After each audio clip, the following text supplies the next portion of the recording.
ত্রিকোণমিতি 9.1 এর 13 নম্বর। এটা 1 divided 1 plus sin a plus 1 divided 1 minus sin a সমান 2 sec স্কয়ার, এটা প্রমাণ করতে হবে। তাহলে লেফট হ্যান্ড সাইডটা আমরা তুলে নিয়েছি।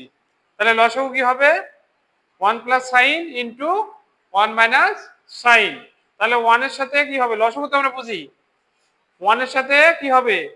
এই যে যেটা আছে এটা বাদ যায়, 1 মাইনাস sin গুণ হবে, আর এই 1 এর সাথে গুণ হবে 1 প্লাস sin। তাহলে 1 গুণ দিয়ে গুণ করলে 1 মাইনাস sin, এটা 1 দিয়ে গুণ করলে 1 প্লাস sin, প্লাস sin।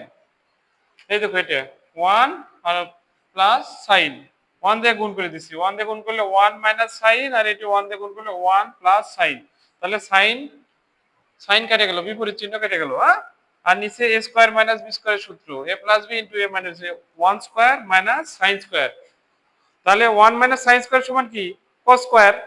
আর 1 আর 1 যোগ করে 2 হলো 1 মাইনাস sin স্কয়ার সমান cos স্কয়ার। এটা 2 ইনটু 1 ডিভাইডেড cos স্কয়ার লিখছি। তাহলে 2 থেকে গেল 1 ডিভাইডেড cos স্কয়ার সমান sec স্কয়ার। এই দেখো এখানে কি হলো?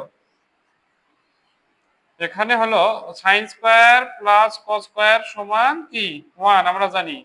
তাহলে এখানে cos স্কয়ার সমান 1 মাইনাস sin স্কয়ার, সেটাই সূত্রটা প্রয়োগ হচ্ছে। 1 মাইনাস sin স্কয়ার সমান cos স্কয়ার, বসে গেছে মানটা। তাহলে এটা ছিল অঙ্কটা, সমান 2 sec স্কয়ার। তাহলে 1 divided 1 plus sin plus 1 divided 1 minus sin। তাহলে লসাগু হলো 1 plus sin into 1 minus sin। তাহলে 1 এর সাথে গুণ হবে 1 মাইনাস sin, এটা আর 1 এর সাথে গুণ হবে 1 প্লাস sin, লসাগু অনুযায়ী, নিয়ম অনুযায়ী। তাহলে 1 দিয়ে গুণ করলে 1 মাইনাস sin, আর এখানে 1 দিয়ে গুণ করলে 1 প্লাস sin, এই sin বিপরীত চিহ্ন কেটে গেল। ঠিক আছে?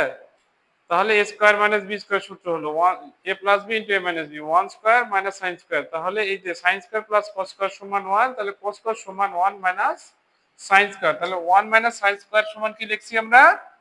cos square. তাহলে এটা লিখছি 2 ইনটু 1 ডিভাইডেড cos স্কয়ার। তাহলে 1 ডিভাইডেড cos স্কয়ার সমান sec স্কয়ার প্রমাণ। এই তো, খুব সোজা।